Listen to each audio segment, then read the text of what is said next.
Allora, vorresti cominciare a produrre e vendere microgreens qui in Italia.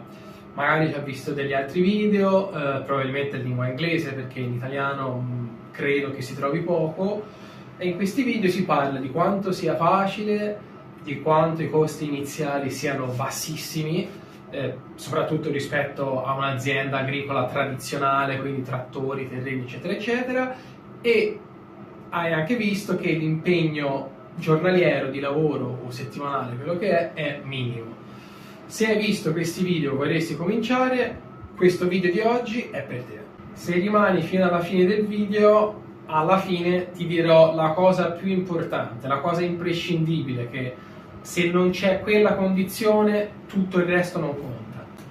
Prima di cominciare però due disclaimer importanti. Uno, questo non è un canale dedicato ai microgreens, si parla anche di microgreens, però questo è un canale dedicato al Giappone visto tra orto e cucina. Quindi perché parlo di microgreens? Uno, perché li produco, e due, perché in Giappone li mangiano, sono molto comuni, si trovano anche nei supermercati. Secondo disclaimer, con questo video non voglio scoraggiare o dire che non ne vale la pena o dirti di non coltivare i microgreens per la vendita. Semplicemente ti spiego la mia esperienza personale di produzione e vendita e quindi cosa ne penso. Allora, la prima distinzione che bisogna fare è se uno le vuole coltivare per uso personale o per uso professionale, insomma per la vendita. Se li fai per te va benissimo, anche se c'hai in casa una finestra ben esposta, un contenitorino anche piccolino, ora non ne ho sotto mano, però alla finestra, e quindi non ti devi preoccupare di un granché. Poi se ti vengono bene, se non ti vengono li risemini, comunque sono per te, non c'è alcun problema se ci sono problemi di muffa o crescano lenti, eccetera eccetera. L'unica accortezza che ti do è che se li metti alla finestra i microgreens tenderanno a curvare perché cercano la luce, quindi magari una volta al giorno girare il contenitore, solo quello, poi quello che viene. Se invece si parla di coltivare a livello professionale, bisogna che uno sia organizzato, che sai che tutte le settimane, un giorno, due, dipende, sai che te hai delle varietà che sono pronte per essere raccolte e quindi bisogna che tutto funzioni bene. Quindi che attrezzature ci vogliono? Probabilmente nei video avrai sentito che basta che compri uno scaffale su Amazon a 50 euro, delle luci magari anche come queste qui, ora non so se si vedono dall'inquadratura, e sei a posto, poi delle tagliettine, il terriccio e dei semi. No, cioè quello se li coltivi per te. Se invece hai bisogno di avere dei risultati prevedibili quantomeno, cioè che sai che delle determinate varietà impiegheranno 8 giorni, delle altre 10, delle altre 12, bisogna che, punto 1, la temperatura, cioè l'aria condizionata d'estate e d'inverno è riscaldamento, comunque c'è l'impianto, perché la temperatura deve stare in un certo range, non ci può avere 40 gradi in estate e 10 in inverno, quindi quella è la prima cosa. Seconda cosa, ci vuole un deumidificatore, non so se si vede dall'inquadratura, comunque bisogna tenere l'umidità sotto controllo, perché annaffiando anche le piante, anche se si annaffiano qui sotto, ora poi quello si entra più nei dettagli, però c'è l'umidità nell'aria, però i microgreens non amano l'umidità, bisogna tenerla sotto controllo, perlomeno al 50%. Ora questo si è anche rotto, benissimo, comunque siamo al 45%.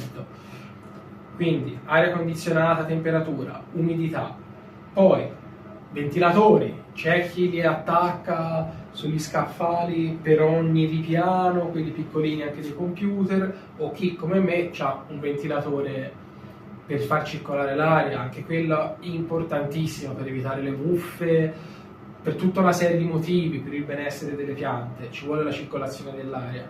Poi si arriva agli scaffali, che però purtroppo non si trovano a 50 euro come magari viene detto sui video, su alcuni video. Questi comunque costavano poco di più, io penso con 70 euro sono abbastanza grandi, volendo ci stanno anche 5 teglie per ogni ripiano, quindi sono 15 teglie a scaffale.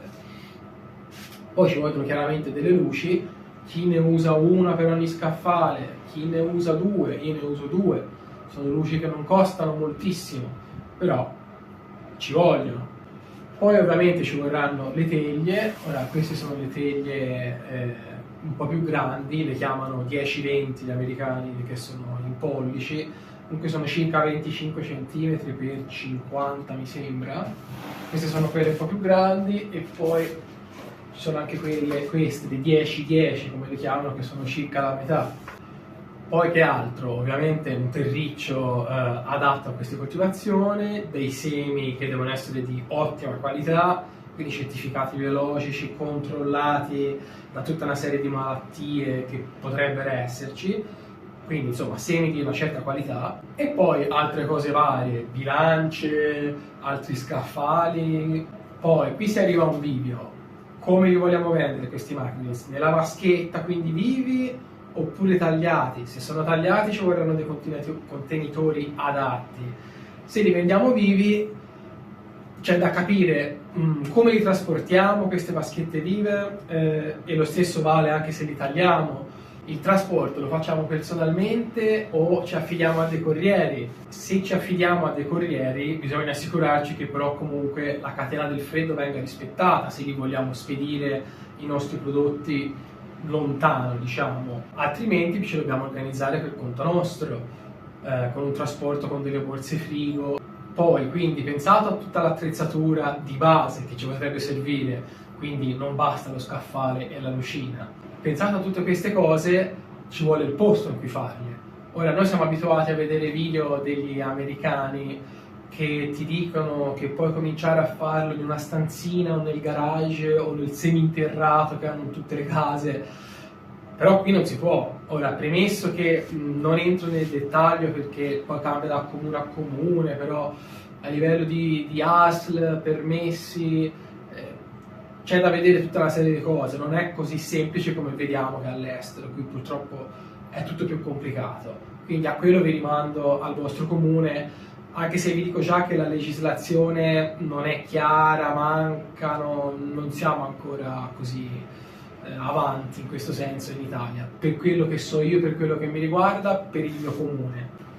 Poi siamo arrivati in fondo al video, la cosa più importante di tutte, la cosa più importante, e se non c'è questa cosa tutto il resto non conta niente.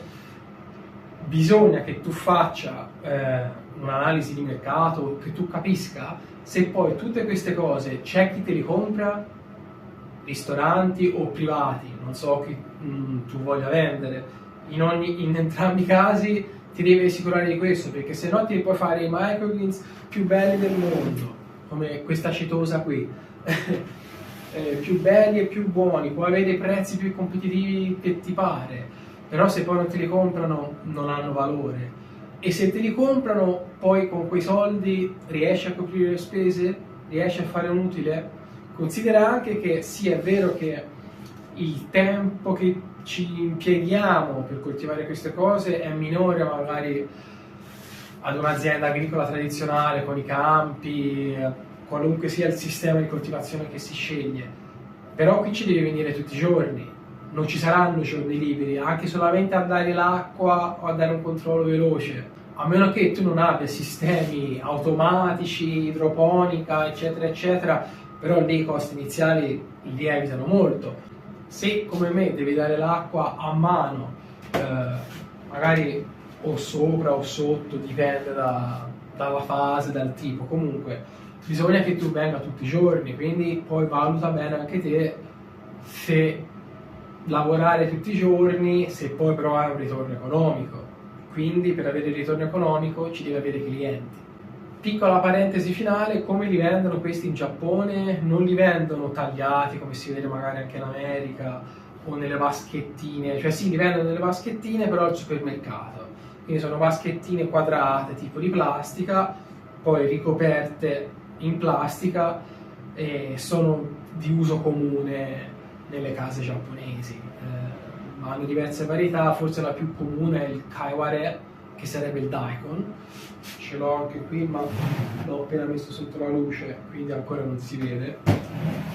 Però ecco, nella loro cultura li usano già molto di più, sono disponibili in tutti i supermercati da molti anni. Quindi, detto tutto questo, fai le tue valutazioni. Come ho detto all'inizio, ripeto, non faccio questo video per scoraggiarti o per dirti non lo fare, però è bene, se ci stai pensando, se stai pensando a venderli, è bene capire a cosa vai incontro.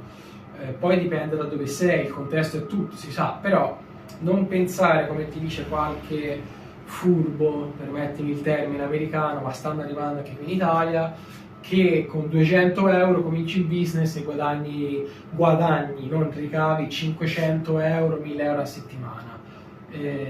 Secondo me non è così. Poi spero di sbagliarmi e che a te vada molto meglio. In bocca al lupo.